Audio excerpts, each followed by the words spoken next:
Bem, muito boa noite a todos. Grande quórum, né? Ironia, é isso? Bom, é com grande satisfação, apesar do baixo comparecimento dos alunos, que damos continuidade à Semana da Consciência Negra. Bem, hoje é um dia especial.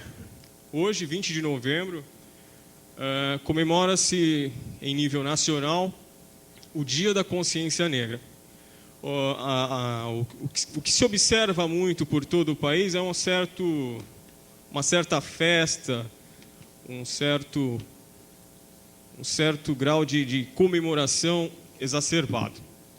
Bem, a proposta do Centro Acadêmico Sérgio Buarque de Holanda, ao organizar essa semana, foi muito mais para fazer uma reflexão crítica da condição do negro ou afrodescendente no Brasil contemporâneo e em sua história. Muito mais do que comemorar pura e simplesmente.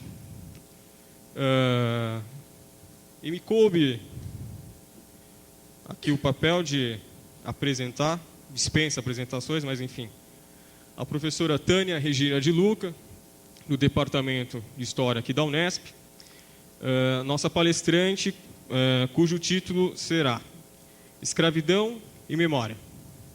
Sem mais delongas, só um aviso. Continua passando a lista para a conferência, para a confecção do certificado. Isso é importante porque eu acho que quando foi feita a inscrição não foi só para a obtenção do certificado, e sim muito mais para um certo debate, um certo interesse em aprender mais. Enfim, sem mais delongas, professora, obrigado pela presença. Bom, boa noite a todos. Eu queria começar, primeiro agradecendo o convite, óbvio, né? E, em segundo lugar, parabenizando aí o Centro Acadêmico pela iniciativa. Eu acredito, os que já foram meus alunos sabem, eu sempre repito isso, eu acredito que a gente aprende muito mais fora da sala de aula do que dentro dela.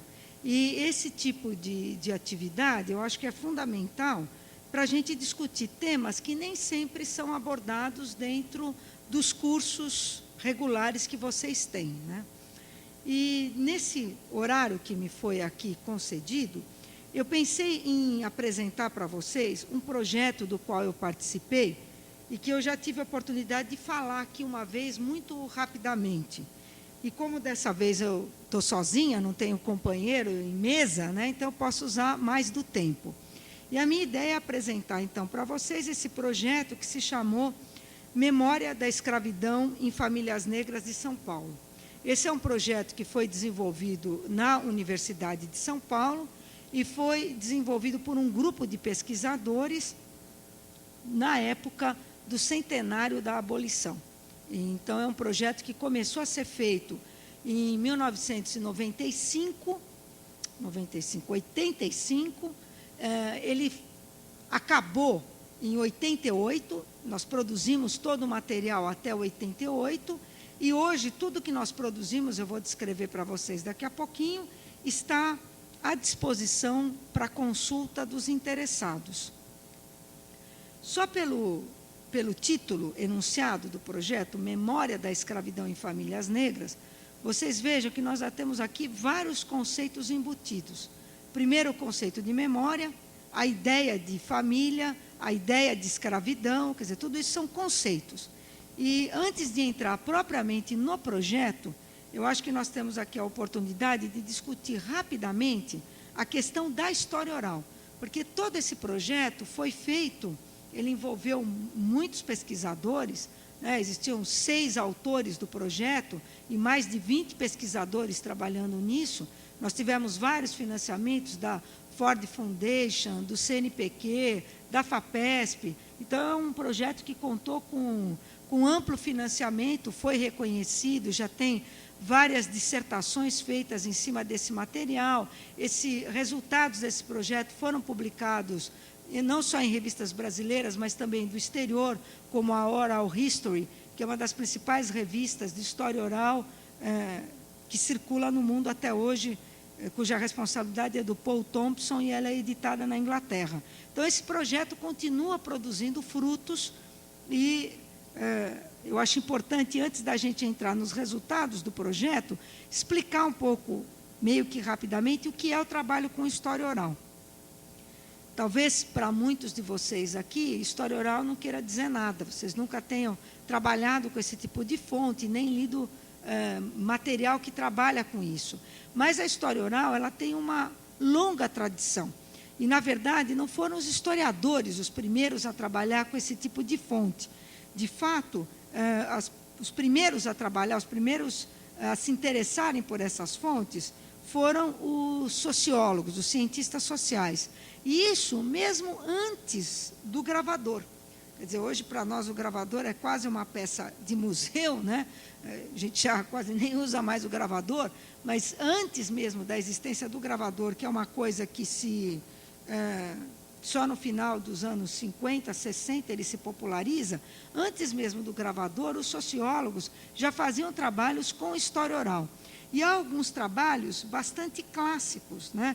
Então, por exemplo, há um trabalho clássico realizado na Polônia entre 1918 e 1920, com entrevistas com camponeses que ficaram na Polônia e camponeses que imigraram para os Estados Unidos.